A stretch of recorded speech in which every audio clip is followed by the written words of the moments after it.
मौजूद हैं बमसन क्षेत्र के पूर्व विधायक रहे, कांग्रेस के दिग्गज नेता, जमीन से जुड़ा हुआ नेता इन्हें माना जाता है कुलदीप सिंह पठानिया जी। सबसे पहले कुलदीप पठानिया जी, आपका स्वागत है PL TV के न्यूज रूम में। धन्यवाद। आज हम इनसे विस्तार से बातचीत करेंगे क्योंकि कुलदीप पठानिया एक न केवल जमीन से जुड़े व्यक्ति रहे हैं बल्कि एक साधारण परिवार से निकल के काफी आगे तक इन्होंने राजनीति में एक मुकाम हासिल किया है। पठानिया, सबसे पहले आप बताएं कि आपकी जो ये राजनीति की शुरुआत है ये कहाँ से हुई है? मेरी राजनीतिक शुरुआत जो है वो कोई भगवान की मर्जी से हुई है। कोई मैं तो नहीं चाहता था, ना हमारी फैमिली ऐसी थी कि हम किसी राजनीति में पढ़ना चाहें। मैं जब कॉलेज में दाखिल हुआ तो उस वक्त से एमरजेंसी के बाद, जब एमरजेंसी के बीच के बाद हम कॉलेज में दाखिल हुए तो चुनाव हुए। उसमें से हमें कुछ 4 दोस्त इकट्ठे आए, उन्होंने कहा कि आप चुनाव लड़ो CR का। उन्होंने कहा कि हम तो भाई खेलने कूदने वाले आदमी हैं, स्पोर्ट्स करते हैं, बास्केटबॉल खेलते हैं, कबड्डी खेलते हैं, एथलेटिक खेलते हैं, हमारे पास की बात नहीं है। नहीं, आप फार्म भरो। और फार्म भरा और मैं इलेक्शन में खड़ा हो गया।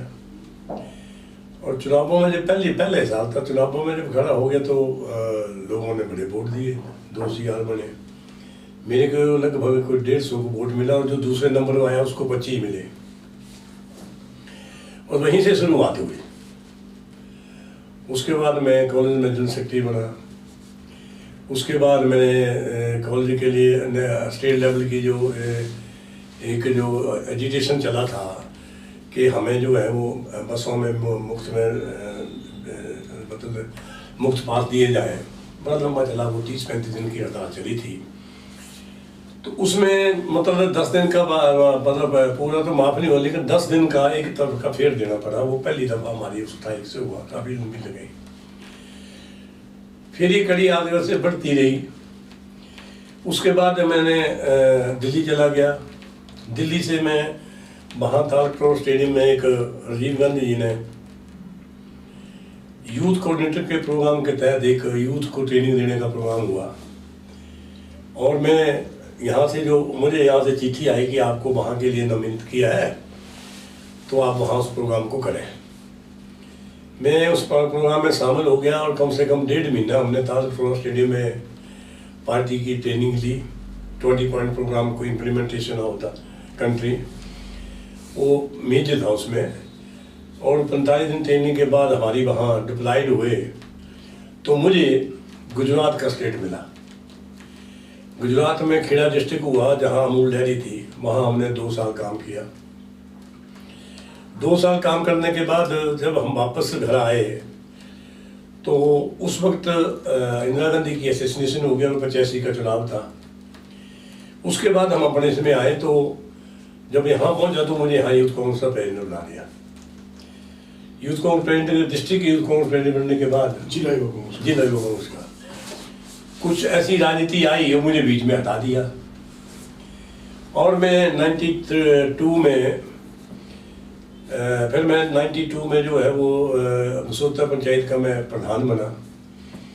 उसके बाद 93 में मैं प्रदेश में पार्टी ने मुझे अपना 93 के इलेक्शन में पार्टी ने मुझे कैंडिडेट बनाया बमसन से।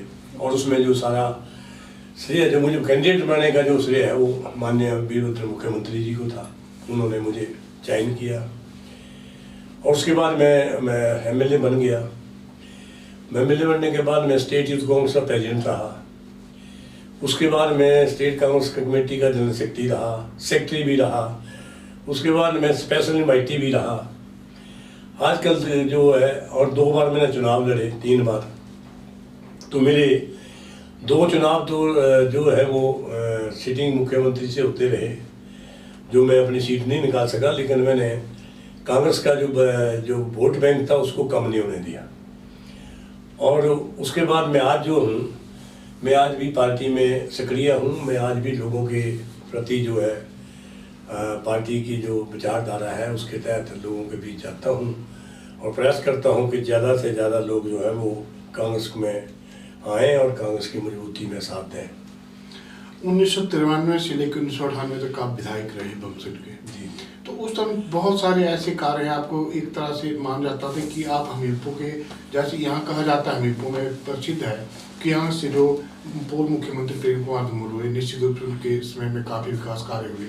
उससे पहले यहाँ ठाकुर जगदेव चंद रहे, उनके समय में भी काफ़ी विकास कार्य हुए। लेकिन जब बमसन में आप विधायक थे तो आपको बमसन का जगदेव कहा जाता था। तो ऐसे क्या कार्य आपने वहाँ करवाया कि जिससे आपको एक बड़ी प्रसिद्धि से मिली? ये अलग बात है, बाद में आपका मुकाबला एक भाजपा के दिग्गज नेता से हुआ जो मुख्यमंत्री कैंडिडेट है, तो आपको चुनाव में हार का सामना करना पड़ा। लेकिन ये जो आपका विधायक काल था, इसमें आपने काफ़ी कार्य किए। वो ऐसे कौन से कार्य थे जिनसे आपको एक विकास पुरुष के रूप में जाना जाने लगा था बमसन क्षेत्र में? मैं किसी से अपना कंपटीशन नहीं समझता हूँ।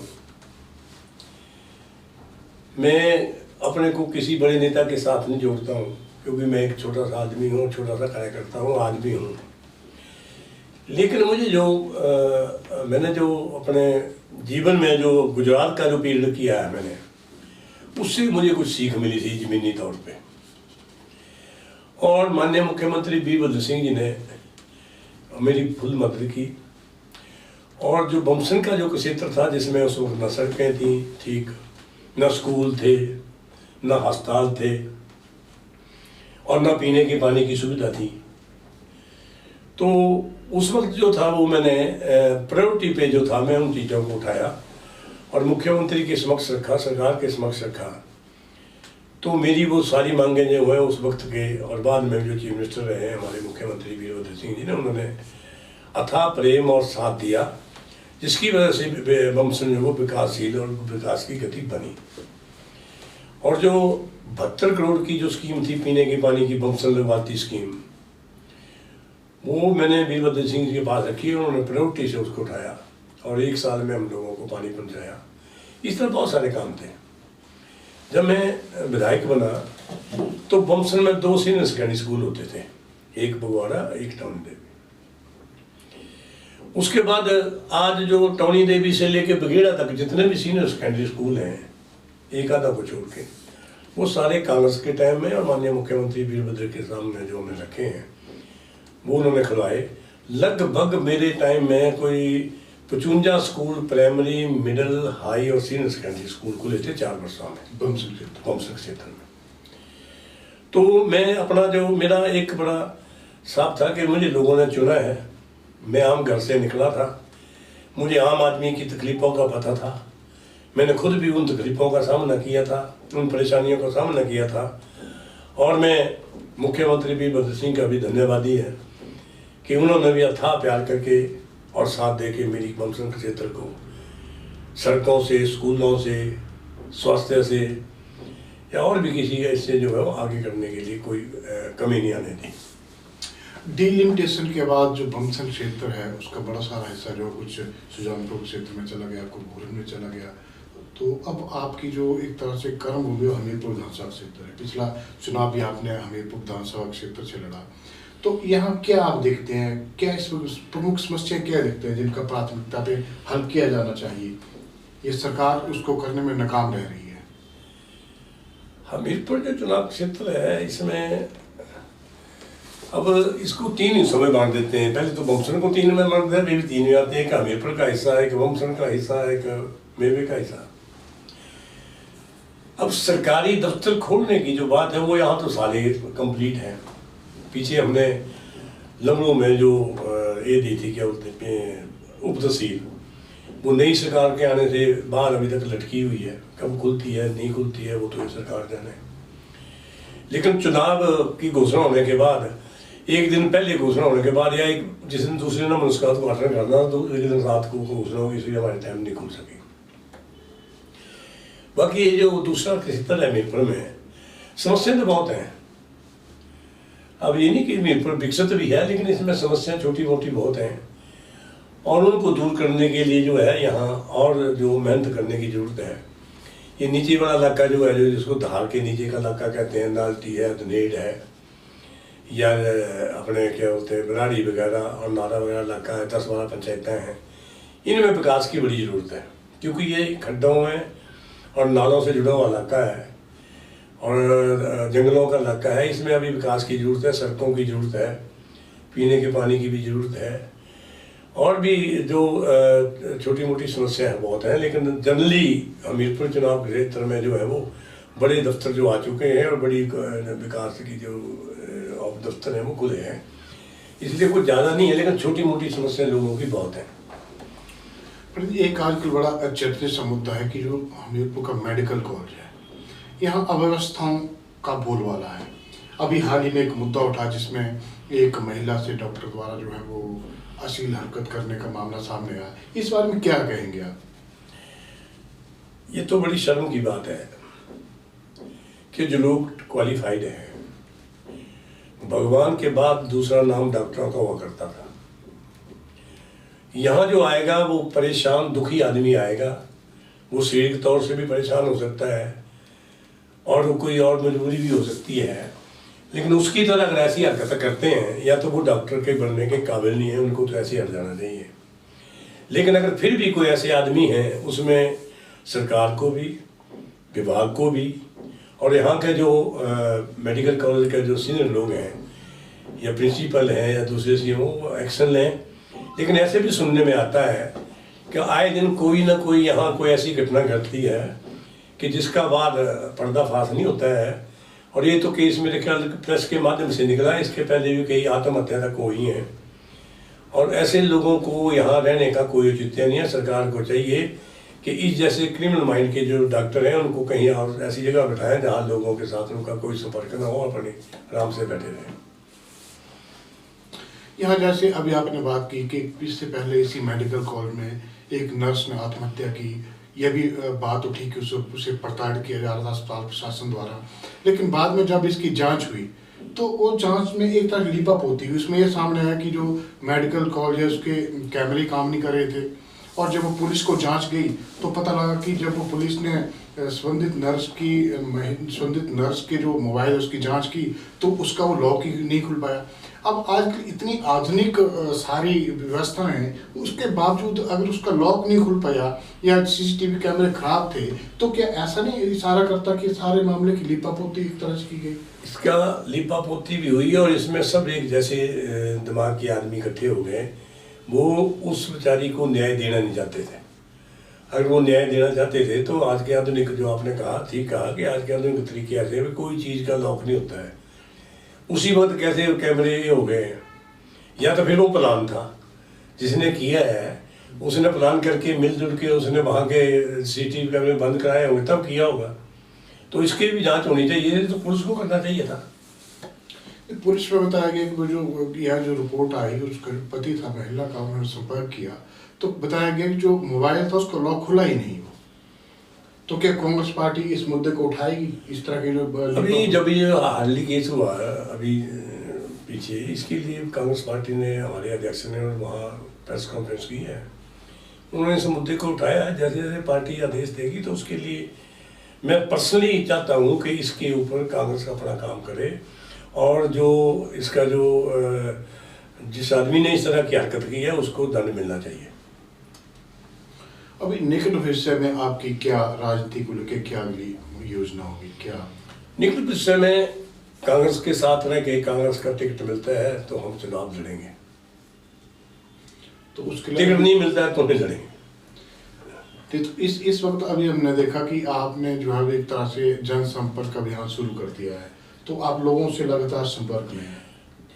मैं इसलिए संपर्क में हूँ कि जब चुनाव होता है और जिस आदमी को टिकट मिलता है वो जीतता है, वो विधायक बन जाता है, जो हार जाता है वो लोगों का रिप्रेजेंटेटिव बन जाता है। जब तक दूसरी व्यवस्था ना हो उस पार्टी की अगले चुनावों तक, जो उनका कैंडिडेचर जिसका होता है वो ही उस इलाके में लोगों के दुख सुख में उनकी परेशानियों को सरकार के पास, प्रशासन के पास लाने का जो है वो उसकी जिम्मेवारी होती है, और मैं उसको बाखूबी से निभाता हूँ और पिछले कई वर्षों से निभा रहा हूँ, क्योंकि मैं तो 4 वर्ष से एमएलए रहा हूँ, बाकी तो मैं लोगों के बीच ही रहा। तो मैं उसी पैटर्न पे आज भी काम करता हूँ। जहाँ सुख दुख होता है, जहाँ भी किसी की समस्या होती है तो उसको मैं दूर करने के लिए प्रयास करता हूँ और लोगों से मिलता जुलता रहता हूँ।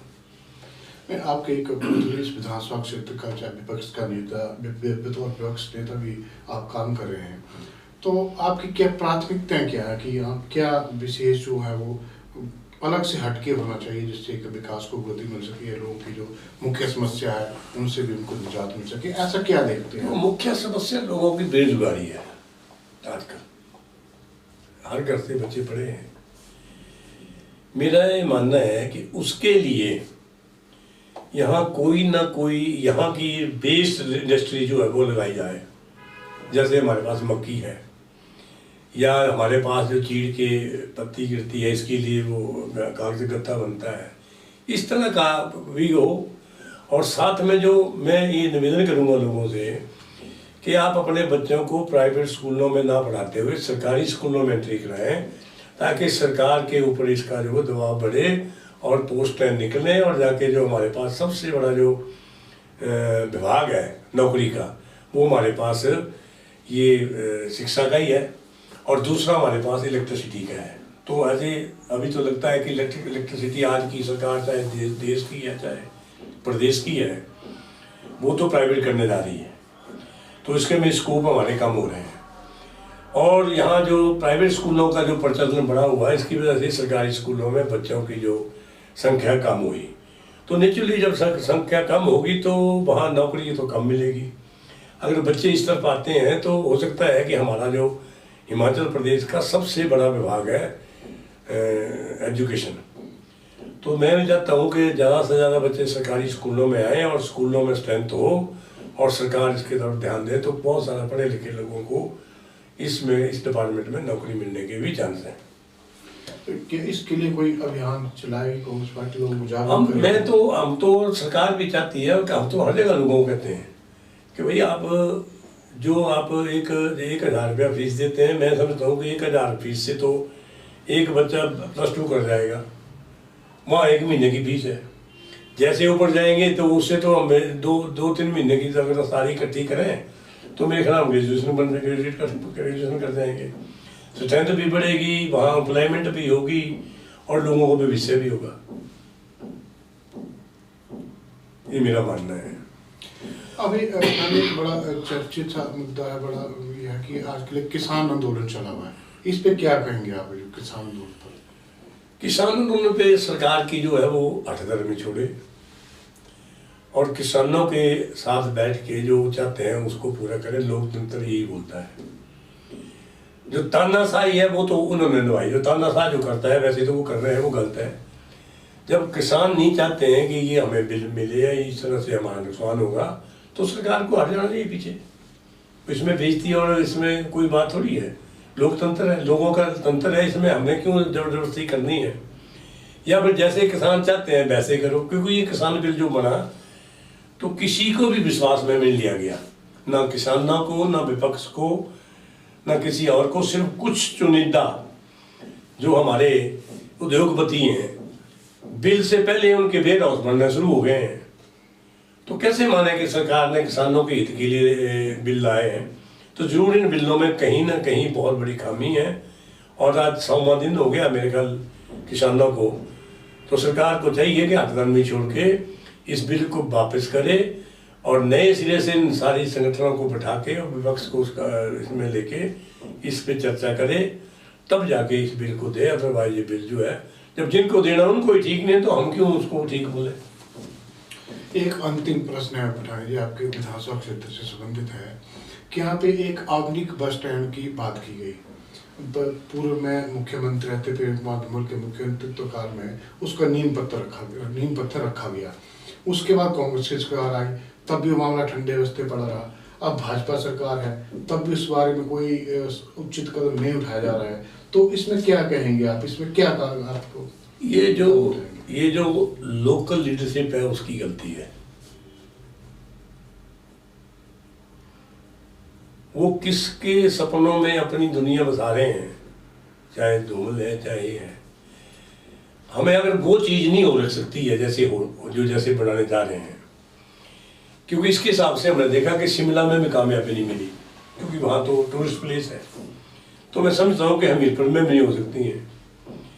तो मेरा मतलब ये है कि इनको उस चीज़ को छोड़ के जैसे पहले सरकार अपने बस स्टैंड बनाती थी उसी ले पैटर्न पे अपना बस स्टैंड बनाए, कोई फर्क नहीं पड़ता है सरकार को भी बनाने का, क्या जरूरत है। जब और विकास की गतियां हो सकती हैं तो इसको भी हो सकता है। अब इनकी सरकार की और लीडरशिप की जो लोकल है उसको चाहिए कि कैसे करते हैं। नहीं बनता है तो इसका मतलब लोगों का कसूर थोड़ी है, वो सरकारों को करना है। अगर उसके हिसाब से नहीं बन रहा है, जैसे उन्होंने पैटर्न बनाया, नहीं कोई उसके लिए ठेकेदार मिल रहा है, नहीं उसका कोई टेंडर भर रहा है, तो ना बढ़े। तो सरकार ने वोट तो लोगों ने सरकार को दिए, उस टेंडर के लिए थोड़ी दिए हैं, अड्डे के लिए दिए हैं। तो अड्डा जो वैसे बन जाए। ये तो बात है जो विकास कार्य हैं, लोगों से जुड़े हुए हैं, पूरे जिला के लोगों से जुड़ा हुआ बस स्टैंड का मुद्दा, इस पे लगभग जो है वो मतलब सरकार जो कोई उचित कदम नहीं उठा रही है। अब इसके राजनीतिक कारण है या प्रशासनिक है, ये तो अब सरकार को देखना पड़ेगा या लोग इसको स्टडी कर रहे होंगे। लेकिन एक दूसरी और महत्वपूर्ण बात है कि जो मेडिकल कॉलेज हमीरपुर या अव्यवस्थाओं का तो है ही, अव्यवस्थाओं की बहुत तो खुली रही है। पीछे चाहे दुर्व्यवहार का मामला हो, अश्लीलता का मामला हो, इस प्रकार के मामले हैरत अंगेज मामले सामने आ रहे हैं जो शर्मनाक हैं। लेकिन इसके साथ ही वहाँ पे जो सीटी स्कैन मशीन है या अल्ट्रासाउंड मशीन है महीनों से खराब पड़ी हुई है, तो इससे आम लोगों को परेशानी का सामना करना पड़ रहा है। तो क्या इस पर कोई आंदोलनात्मक रुख अपनाएगी कांग्रेस पार्टी? ये कई दिनों से खड़ा पड़ा हुआ है और ये कह रहे हैं कि हमने जल्दी ठीक करें, लेकिन अभी तक हुआ नहीं। इसके ऊपर जो है वो यहाँ का जो हॉस्पिटल का प्रशासन है या डीसी महोदय हैं या दूसरे जो यहाँ जो प्रशासन है उनको इनको स्टेप उठाना चाहिए। अगर ना उठते हैं तो कांग्रेस पार्टी लोगों के हित में ले सकती है आंदोलन भी, इसमें कोई बड़ी बात हो रही है। अगर कांग्रेस पार्टी को लग रहा है अभी हाँ इस समय के अनुसार नहीं कर रहे हैं और ये राजनीति कर रहे हैं इसमें जानबूझ के, तो कांग्रेस पार्टी इस पर भी संज्ञान ले सकती है। तो इसमें कोई आप, क्योंकि आप यहाँ से पिछला चुनाव आपने लड़ा है, अगले चुनाव का भी आप दावेदार हैं यहाँ से अगले प्रत्याशी कांग्रेस के, तो क्या आपको यहाँ कोई इनको समय सीमा देंगे, कोई इतने समय में ठीक नहीं हुई तो आप? इन्होंने मार्च तक बताया है कि मार्च तक हम कर देंगे, अगर ना करेंगे तो उसके बाद मार्च शुरू हो गया है, अब 8-9 तारीख हो गई, 10-20 दिनों की बात है। अगर ना होता है तो फिर इनसे बातचीत करके फिर उस संज्ञान लेके इसमें इनके खिलाफ कार्रवाई करेंगे, धरना देंगे हॉस्पिटल के बाहर। क्योंकि लोगों को कहाँ जाना है, लोगों ने कोई प्राइवेट में जाके, हमारे लोग इतने अमीर नहीं कि हर आदमी प्राइवेट में जाके अपना काम कर सकता है, तो इसके लिए कर सकते हैं हम। लेकिन इन्होंने 31 मार्च का जो टाइम दिया उसको देख रहे हैं। तो हम बातचीत कर रहे थे बमसंग क्षेत्र के पूर्व विधायक कुलदीप सिंह पठानिया से। अभी हमीरपुर विधानसभा क्षेत्र में पिछले चुनावों में कांग्रेस के प्रत्याशी रहे हैं, अभी अगले चुनावों के लिए भी ताल ठोक रहे हैं, जनसंपर्क अभियान उन्होंने चलाया हुआ है। अभी क्या निर्णय हाईकमान लेता है ये अलग बात है, लेकिन अपने स्तर पे लोगों से जुड़े हुए हैं, लगातार लोगों के बीच जा रहे हैं, जन समस्याओं को उठा रहे हैं। और जैसे भी उन्होंने कहा कि जो अस्पताल की बात है, मेडिकल कॉलेज की बात है, यहाँ पर जो अव्यवस्था है उनको भी उठाया जा रहा है, लेकिन जो सीटी स्कैन से संबंधित समस्या, प्रमुख समस्या, उसका हल नहीं हुआ तो धरना प्रदर्शन का आयोजन भी किया जाएगा। बहुत बहुत धन्यवाद कुलदीप पठानिया जी आपका PL TV में आने के लिए। शुक्रिया।